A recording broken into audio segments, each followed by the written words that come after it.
I'm sure you've heard the news. Everyone's online all the time. But is all that scrolling actually making us happier? Or just lonelier than ever? Let's face it, social media is everywhere. We like, we comment, we share, but sometimes it feels like everyone else is out having fun while we're left out. In fact, studies show that heavy social media use can actually increase feelings of loneliness, especially if we're just scrolling and comparing ourselves to others.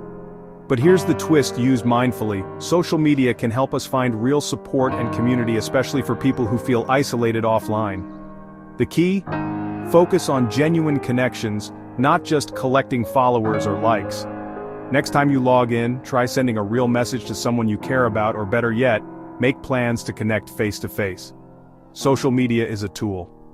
It's up to us to decide if it brings us closer together or leaves us scrolling alone. So, how will you use it?